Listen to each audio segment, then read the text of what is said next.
Welcome. In front of me is a HUAWEI P50 Pocket, and today I will show you how you can enable and set up your Do Not Disturb mode. So to get started, you will want to pull down your notification panel from the right side. If you pull it from the left side, you get just notifications. If you do it from the right side, you get the actual toggles. So from here, we can expand it, and you can see all our toggles in here.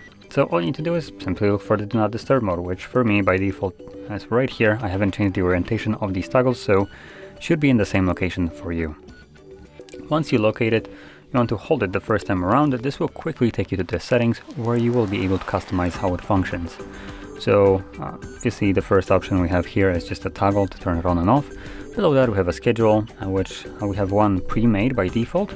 So this is looks like for a weekend, Saturday and Sunday, from 10 to 7 a.m. So it's more for a night kind of Do Not Disturb mode. Defeating the purpose, really? I don't really know why you wanted that in this specific time, but anyway, you can change this one or add your own, so at least you can do that.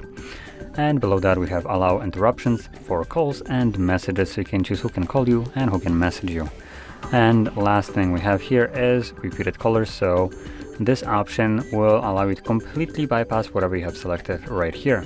So assuming someone meets the requirement right here, meaning calls twice within a 15-minute period, they will completely ignore whatever you have selected right here and be able to reach you without any kind of problem, completely bypassing the entire Do Not Disturb mode.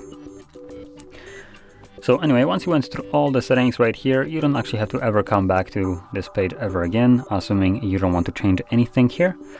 And when you want to use your Do Not Disturb mode, simply find a toggle, tap on it, select enable, and there we go. It is now enabled, which you can see right here with this moon icon. Additionally, if you're planning to use the scheduled mode instead of the manual toggle, all you would need to do with the schedule is make sure that the scheduled right here is toggled on like so. And this will turn on and off Do Not Disturb mode at the time and day of the week that is selected right here. So anyway, if you found this video helpful, don't forget to hit like, subscribe, and thanks for watching.